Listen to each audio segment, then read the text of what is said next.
Colossenses capítulo 1, nós vamos ler do verso 13 até o verso 29. A palavra de Deus diz assim: Ele nos libertou do império das trevas e nos transportou para o reino do Filho do seu amor, no qual temos a redenção, a remissão dos pecados. Este é a imagem do Deus invisível, o primogênito de toda a criação, pois nele foram criadas todas as coisas, nos céus e sobre a terra, as visíveis e as invisíveis, sejam tronos, sejam soberanias, quer principados, quer potestades. Tudo foi criado por meio dele e para ele. Ele é antes de todas as coisas, nele tudo subsiste. Ele é a cabeça do corpo, da igreja. Ele é o princípio, o primogênito de entre os mortos, para em todas as coisas ter a primazia. Porque aprouve a Deus que nele residisse toda a plenitude, e que, havendo feito a paz pelo sangue da sua cruz, por meio dele, reconciliasse consigo mesmo todas as coisas, quer a terra, quer sobre a terra, quer nos céus. E a vós outros também, que outrora éreis estranhos e inimigos no entendimento, pelas vossas obras malignas, agora, porém, vos reconciliou no corpo da sua carne, mediante a sua morte, para apresentar-vos perante ele santos, inculpáveis e irrepreensíveis, se é que permaneceis na fé, alicerçados e firmes, não vos deixando afastar da esperança do Evangelho que ouvistes, e que foi pregado a toda criatura debaixo do céu, e do qual eu, Paulo, me tornei ministro. Agora me regozijo nos meus sofrimentos por vós, e preencho o que resta das aflições de Cristo na minha carne, a favor do seu corpo, que é a igreja, da qual me tornei ministro, de acordo com a dispensação da parte de Deus, que me foi confiada a vosso favor, para dar pleno cumprimento à palavra de Deus.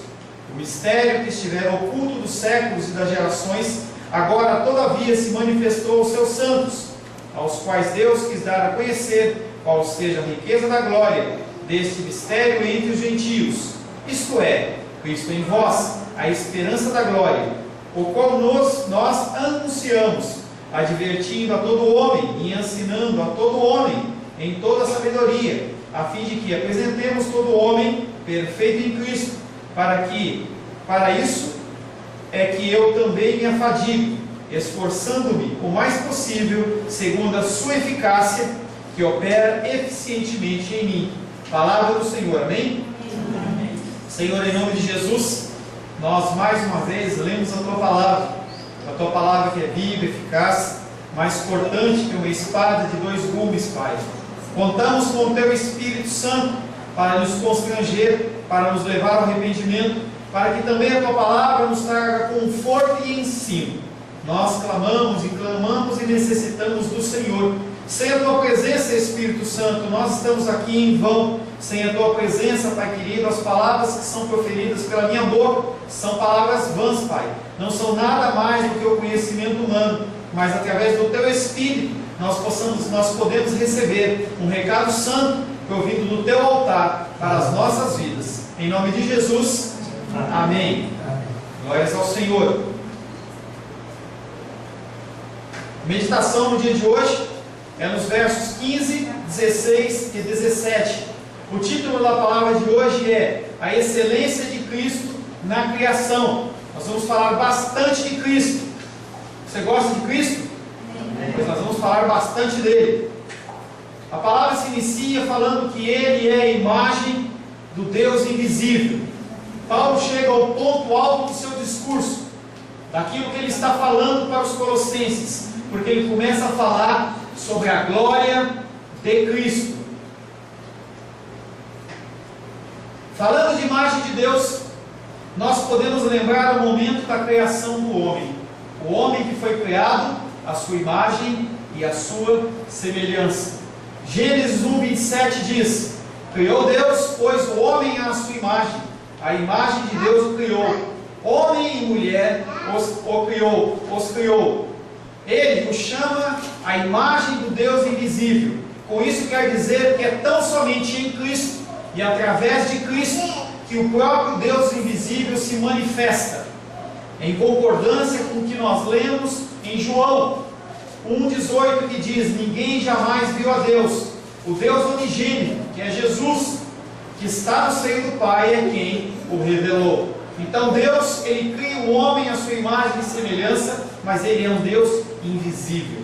E para que Ele possa se manifestar para nós que somos seres naturais, nós que somos seres humanos, nós que somos seres carnais, a figura de Jesus, a pessoa de Jesus, o revela através dos seus atributos.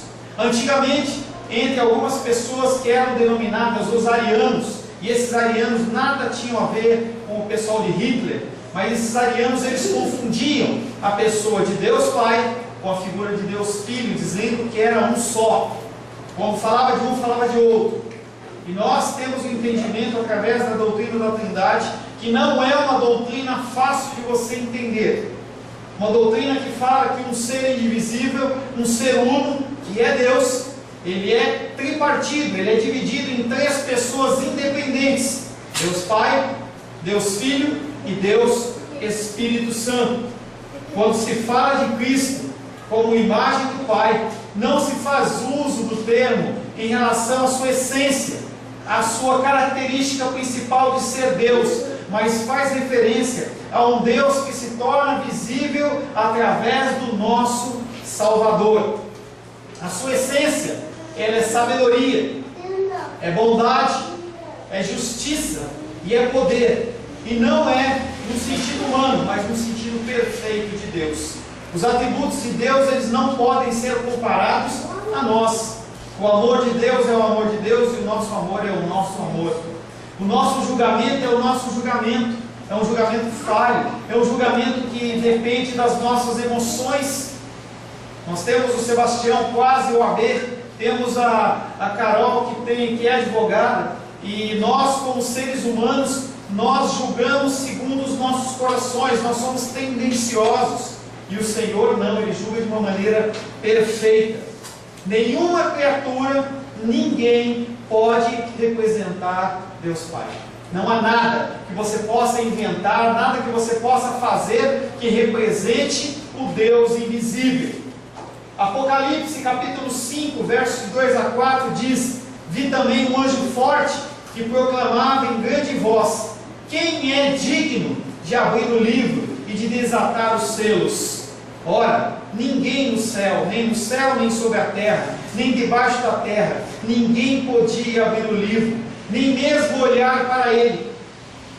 E eu chorava muito, porque ninguém foi achado digno de abrir o livro, nem mesmo de olhar para ele. Deus em si mesmo, isto é, em sua majestade, ele é invisível, e ele não pode ser comparado a ninguém. Ninguém o representa, ninguém é o seu porta-voz, a não ser o seu Filho Jesus Cristo. Pastor, e nós, como falar? Como falar desse Deus poderoso? Como falar desse Deus que é invisível, que é imensurável, que é um Deus que não pode ser comparado a nada?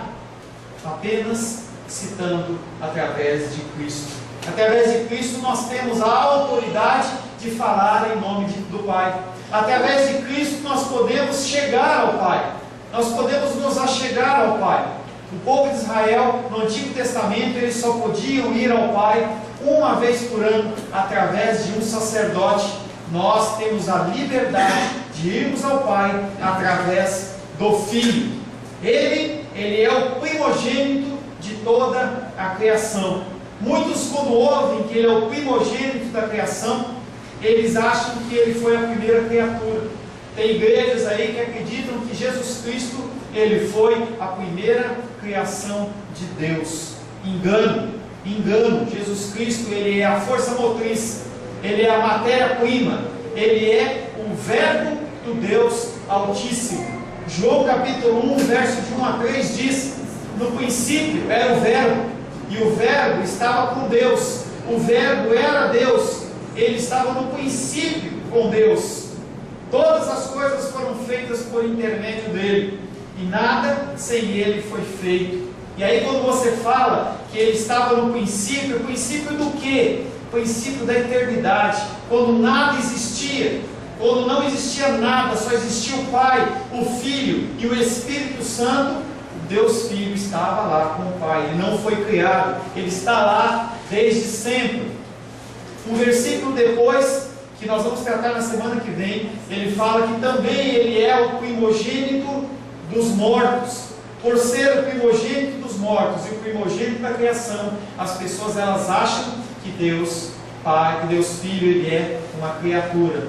Mas ele só é a simbologia de que ele é o primogênito dos mortos. E ele é o primogênito da criação, é porque ele nos salva, ele nos faz, e nele nós morremos e ressuscitamos. Não estamos falando na essência de Cristo, nós estamos falando no que ele realiza em nós, no que ele faz em nós. Você não pode ser salvo, você não pode ressuscitar, você não pode ser vivo se não for em Cristo e através de Cristo. Muitos buscam a Cristo. Primeira coisa que eu perguntei para vocês é se vocês amam a Cristo. Todos responderam que sim. As pessoas amam a Cristo, as pessoas têm afinidade com Cristo. No Natal, o Natal está chegando, as pessoas elas vão montar suas árvores de Natal, alguns deles vão fazer um presépio, e a figura de Jesus Cristo ela aparece. Talvez não tanto como o Papai Noel, talvez não tanto como o velhinho da Coca-Cola, mas ele aparece. As pessoas elas têm amor e têm afinidade por Cristo. Mas a pergunta que eu tenho a fazer é: que Cristo é esse que eles procuram? Que Cristo é esse que eles desejam? Pastor, o que é isso que você está falando? Tem só um Cristo, só tem um, não tem outro. Aí que você se engana. Marcos 13:22 diz: pois surgirão falsos cristos e falsos profetas, operando sinais e prodígios para enganar, se possível, até os próprios eleitos. Isso é um alerta para vocês. Não é qualquer lugar que diz que está falando de Cristo que é de Cristo. Os canais de televisão, e em especial no sábado, eles se multiplicam falando de Deus. Hoje o irmão Cláudio ele me questionava a respeito de um assunto. Pessoas falam de Deus, pessoas falam de Cristo, mas a gente não sabe de que Cristo eles estão falando. Por quê? Há o Cristo da prosperidade. Tem um Cristo que só é dinheiro, é um Cristo empresário, é um Cristo que tem, todo mundo que tem dinheiro tem esse Cristo. Se você não tem dinheiro, se você não tem uma casa própria, se você não tem uma casa no lar, uma casa com piscina, um carro importado, esse Cristo não é o seu Cristo. Se você está doente, também tem o Cristo que é o Cristo que cura. É o Cristo que só trata de enfermidades. Qualquer tipo de enfermidade, você vai a Ele e Ele te cura. Ele não mexe com prosperidade, não. Você tem que ir em outra igreja para tratar sobre isso. E também tem aquelas pessoas que têm os problemas emocionais ou espirituais. E aí você precisa ir numa igreja em que o Cristo ele é um Cristo do descarrego. É um Cristo que ele trata de maldições. É um Cristo que trata de demônios. Mas se você precisar de prosperidade, se você precisar de cura, você vai em outro lugar. O nosso Cristo ele é próximo de prosperidade, sim. Não no âmbito que é vendido nos dias de hoje. O nosso Cristo é um Cristo de cura, sim. Mas também é um Cristo que, se Ele não quiser curar, Ele não cura, e Ele vai continuar sendo Deus. E as pessoas confundem, porque Deus Ele cura quando Ele quer e quando for o propósito dEle. Ele te liberta da tua enfermidade física, emocional e espiritual quando for o propósito dEle. Antes disso não vai acontecer. Não tem oração forte, não tem campanha que você possa fazer que vai destrinchar esse nó que você vive. Então a única coisa que nós podemos fazer é continuar confiando no Deus Altíssimo. Ele é o único. As pessoas têm fabricado o seu próprio Cristo. É o Cristo com a bula A, bula B, bula C, mas o verdadeiro Cristo, Ele é o Filho do Deus Altíssimo. Ele é aquele em que todas as coisas subsistem. Ele é aquele que estava no princípio. Ele está hoje e Ele vai estar quando tudo se passar. Esse Cristo é o Cristo que nós pregamos neste lugar. Não é um Cristo de prosperidade. Você não vai ficar rico necessariamente nesse lugar por causa de uma campanha que eu vou fazer. Senhor, eu vou orar por você toda vez que você estiver enfermo. Temos orado pelo sobrinho da Gilda que está com problema, bebezinho com problema. Nós temos orado, mas o propósito da cura está com o Senhor. Deus não vai deixar de ser mais Deus ou menos Deus se Ele não curar ninguém. As pessoas, elas têm se desiludido, porque homens que nunca foram chamados para o sacerdócio, eles dizem: não, você tem que ser curado. Se você não for curado, se você não for próspero, Deus não é contigo. E está errado. Deus não fala isso. Ele não ensina isso. Cristo, quando Ele estava aqui na terra, Ele não ensinou essas palavras. Tem pessoas que não vão ser prósperas. Tem pessoas que vão morrer enfermas, sendo servos de Deus. E nem por isso a gente tem que julgá-los ou tem que abandonar nossa fé em Cristo. Ele continua sendo o mesmo Deus, cumprindo os propósitos como lhe apraz. Aleluia. Glória a Deus. Colossenses 1,16. Pois nele, eu sei, não está, eu não pus. Colossenses 1,16 diz: pois nele foram criadas todas as coisas nos céus, todas as coisas na terra, sejam as visíveis, sejam as invisíveis, tronos, soberanias, principados e potestades. Tudo foi criado. Tudo no conceito judeu ele é diferente do conceito ocidental. Quando a gente fala tudo, quando a gente fala todos, a gente está pensando em tudo, numa totalidade. O judeu não pensa dessa maneira. E a Bíblia foi escrita para judeus. Apesar do livro de Colossenses ter sido escrito em grego, ele foi escrito dentro de uma cultura judaica. E esse tudo que está se referindo aqui, todas as coisas foram criadas, são todas as coisas. Nada escapa. Pastor, Satanás foi criado. Principados foram criados. Qual o propósito? Glorificar o Senhor de alguma maneira. Algumas coisas a gente não entende. Mas tudo foi criado pelo Senhor, segundo os seus desígnios, segundo a sua vontade. Absolutamente tudo foi criado por Cristo. As visíveis e as invisíveis. Ambas espécies estavam inclusas na distinção entre as coisas celestiais e as coisas terrenas. Portanto, temos não só aquelas criaturas que são visíveis aos nossos olhos, mas também as criaturas que são invisíveis. As criaturas que são invisíveis e espirituais, que foram criadas pelo Filho de Deus. Por tronos, a quem entenda como anjos. Eu prefiro entender como palácio celestial, aonde o nosso Deus em toda a sua majestade habita. O apóstolo João, ele teve uma visão desse trono. Apocalipse capítulo 4, versos de 3 a 6. Eu vou passar e vou deixar a imagem para você e eu leio. Essa é a imagem que João teve. Enquanto eu leio, você tem que identificar aí a imagem de João. E esse que se acha sentado é semelhante no aspecto à pedra de jaspe e de sardônio. E ao redor do trono há um arco-íris, é o arco-íris da aliança. Semelhante no aspecto à esmeralda. Ao redor do trono há também 24 tronos, e assentados neles 24 anciãos, vestidos de branco, em cujas cabeças estão coroas de ouro. Do trono saem relâmpagos, vozes e trovões, e diante do trono ardem 7 tochas de fogo, que são 7 Espíritos de Deus.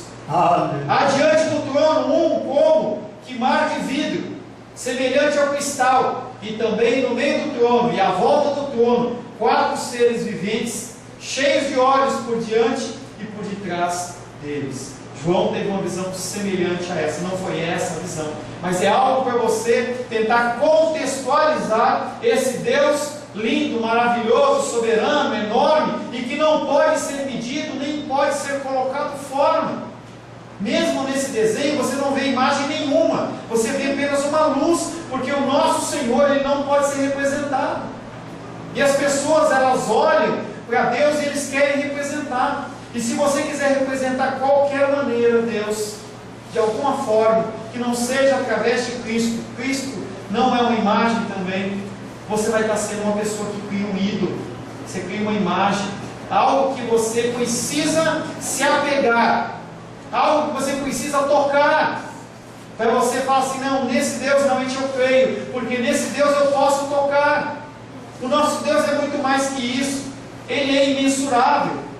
Quando você pensa em universo, nós vamos estar falando, o universo, nós podemos ver o sol, nós podemos ver a lua, nós podemos ver o adorno todo do sol, do céu, mas a glória do reino de Deus, ela oculta a nossa percepção, porque é espiritual e nós somos abaixo deles, e eles estão acima de nós.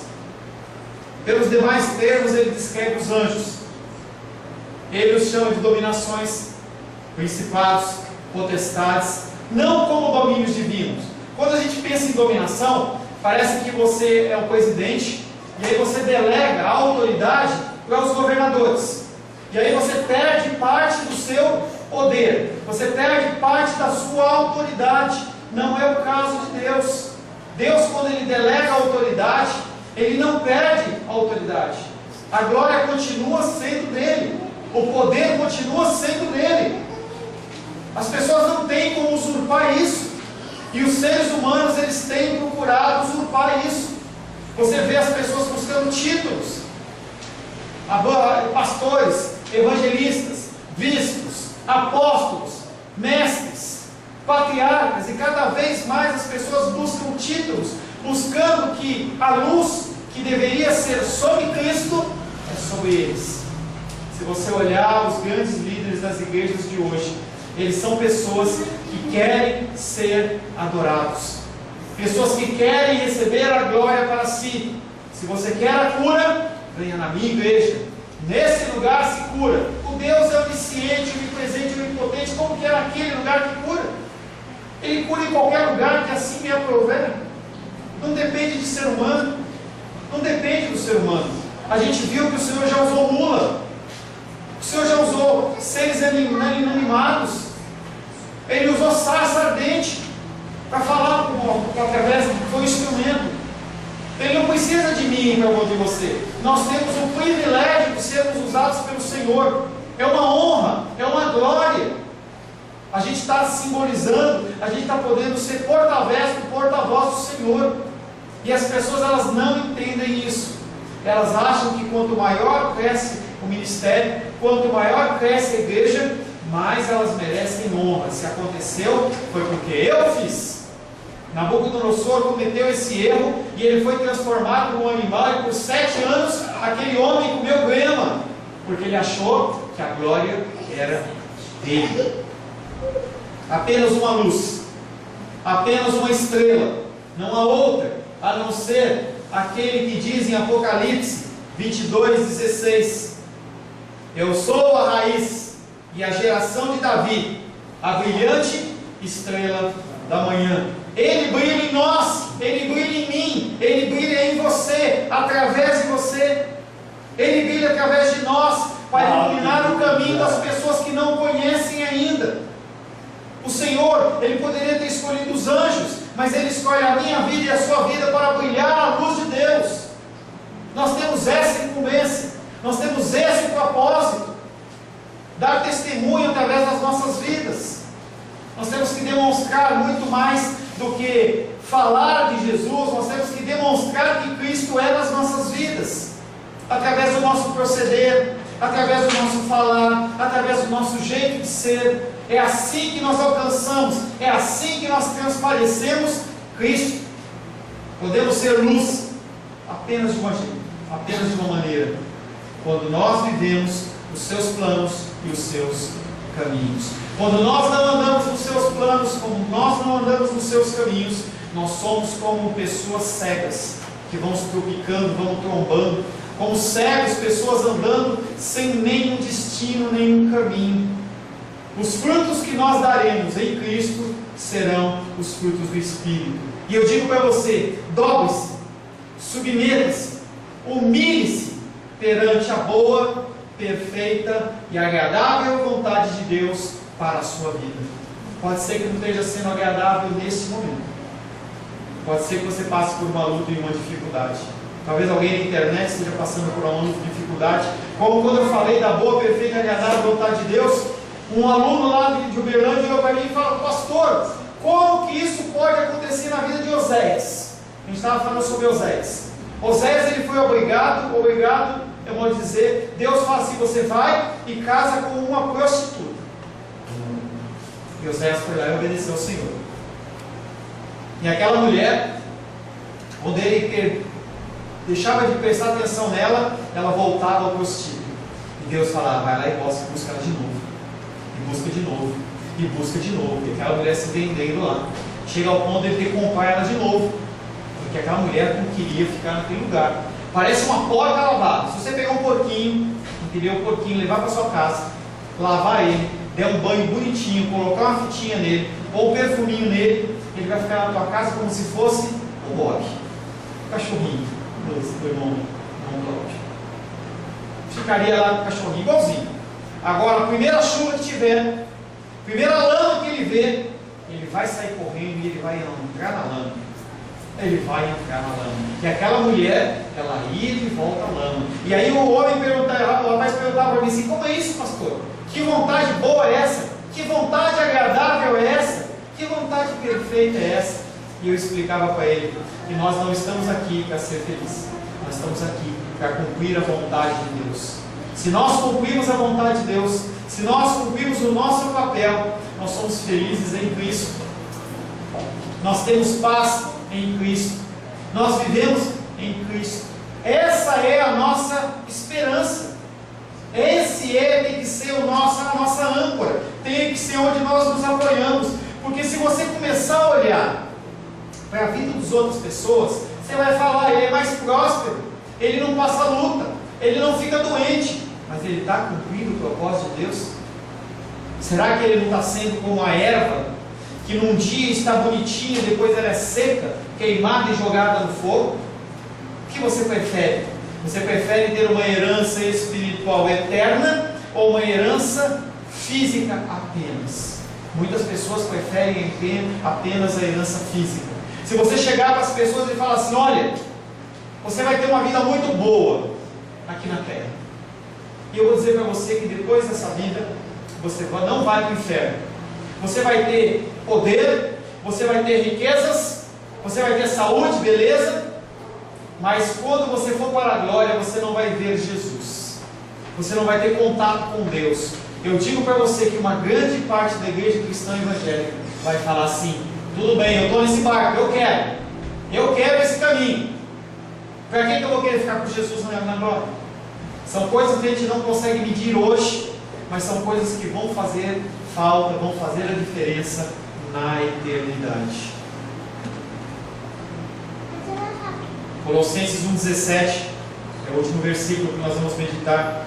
Ele é antes de tudo, e tudo nele subsiste, tudo nele se sustenta, tudo nele se mantém. A minha vida se mantém em Cristo, a sua vida se mantém em Cristo, a tua saúde se mantém em Cristo, as tuas finanças se mantêm em Cristo, os astros se mantêm em Cristo.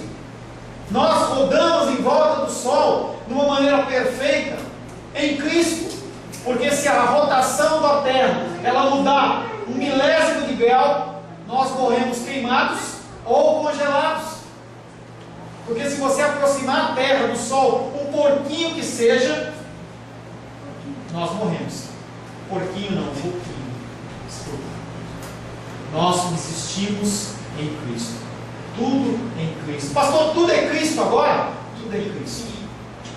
Quer dizer que tudo eu tenho que consagrar a Cristo? Tudo você tem que consagrar a Cristo. Quer dizer que a minha vida tem que ser viver para Cristo? Exatamente. Se você quer ser um filho de Deus, se você se diz inserido no reino, você tem que se render a Cristo. Porque Ele é antes de tudo, e tudo nele subsiste, tudo nele se mantém. Todas as coisas foram criadas por Ele e para Ele. Ele coloca a criação toda em sujeição a Cristo, para que não obscureçam a sua glória, porque foram criados por Ele, Ele que manda. Porque a sua criação tem que ser vista como algo que tem um propósito. Nós somos criados com o propósito de adorar o Senhor, porque Ele sempre existiu e Ele sempre vai existir. E porque Ele sustenta, Ele mantém com a força do seu poder. Ele precedeu no tempo a todos os seres criados. De fato, nunca houve época em que Cristo não existisse. A doutrina da pré-existência de Cristo é baseada em muitos versículos, entre eles dois. O primeiro, no princípio, era o Verbo, e o Verbo estava com Deus, e o Verbo era Deus. Ele sempre foi Deus, ele sempre esteve com Deus. Apocalipse 22:13, eu sou o Alfa, eu sou o Ômega, eu sou o primeiro, eu sou o último, eu sou o princípio e eu sou o fim. Aleluia. Cristo sempre existiu, e Ele merece honra, Ele merece glória, e Ele tem um nome, que é um nome sobre todo nome, em que todo joelho se dobra, toda língua confessa que Ele é soberano. Aleluia. Existe ainda unidade e propósito em toda a natureza e toda a história. Enquanto eu estava dando o Antigo Testamento para os irmãos lá em Uberlândia, eles olhavam para mim, um olhou e falou assim: mas isso que você está falando para mim é lindo, porque a gente fez um milagre. A gente falou de segunda, terça, quarta, quinta, sexta e sábado. Nós falamos de Gênesis até Malaquias. Paulo Ramão, entendeu? E a gente entrava, dava aquelas entradas e voltava, e aí a gente ligava um livro com o outro, e os irmãos olhavam para mim: isso é lindo e maravilhoso, a Bíblia se completa. Mas é só no Antigo Testamento, pastor? A gente começou a buscar uns versículos no Novo Testamento, os cumprimentos, a gente viu hoje pela manhã, cumprimento das profecias de Isaías, 700 anos antes de Cristo nascer, e as coisas se cumprem fielmente. Coisa linda e coisa maravilhosa. E aí às vezes a pessoa olha para o mundo e fala assim: esse mundo está um caos, a natureza está uma bagunça, o clima não chove mais, em lugares chove, em outros não chove, terremotos, a terra está um caos, Cristo está perdendo o controle. E aí quando você começa a olhar em detalhes, você vai ver como Cristo tem sustentado, como Deus tem feito as coisas se adaptarem. Se você tivesse um pouco menos de luz, a tua retina ela ia se acostumar. Se a gente coloca mais luz, a nossa retina se acostuma. As plantas, elas se adaptam. O urso polar, ele é lindo e maravilhoso, mas ele anda naquele gelo, ele não escorrega, porque o Senhor colocou pelo, inclusive debaixo das patas dele, para ele poder apoiar. O universo não está no caos, o universo está cuidado pelo Senhor. Ele não permite que os planetas se choquem, e se chocam tem um propósito dele. Tudo sustentado pelo Senhor, tudo sustentado pela graça, pela misericórdia, pelo amor do Senhor. E se você começar a parar para ver a grandeza desse Deus, com tudo que acontece no universo, a gente fica de boca aberta, porque a gente canta que Ele mesmo sendo soberano, Ele olha para mim, Ele olha para você e cuida de nós. Nós, uma pulga, nós, menores do que a cabeça de um alfinete, tratados na palavra de Deus como vermezinhos de Jacó, e mesmo assim, o Filho de Deus, em que toda coisa subsiste, Ele morre por mim, morre por você, com o intuito de te salvar e te ressuscitar. Toda essa coerência, ela só se dá em Cristo.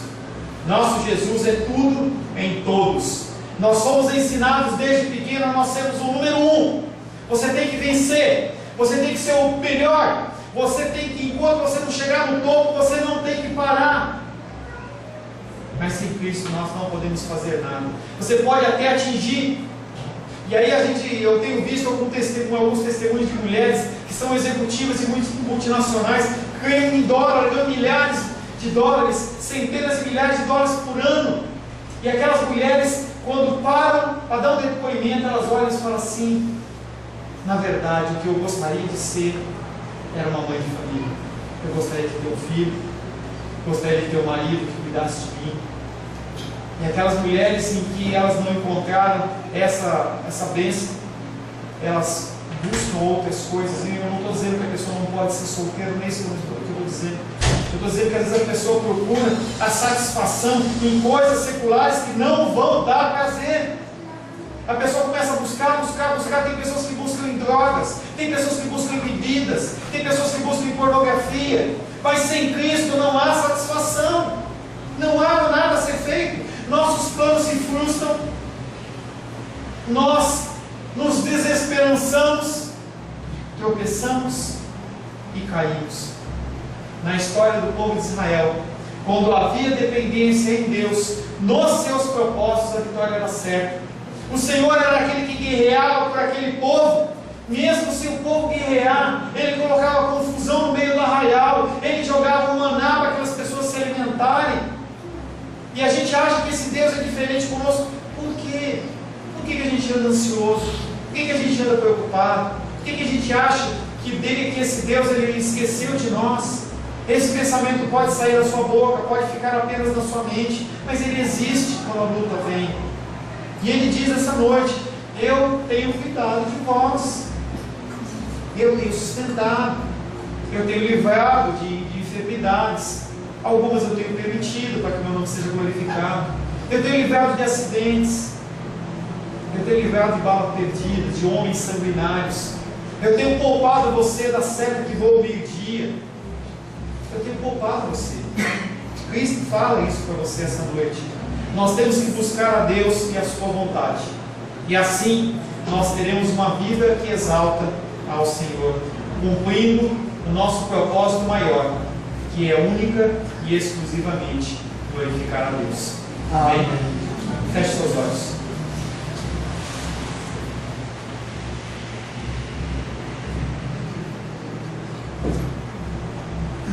Senhor Deus,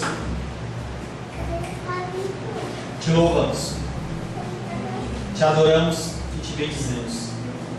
Não há outro além de ti, incomparável tu és, Pai, totalmente desejável.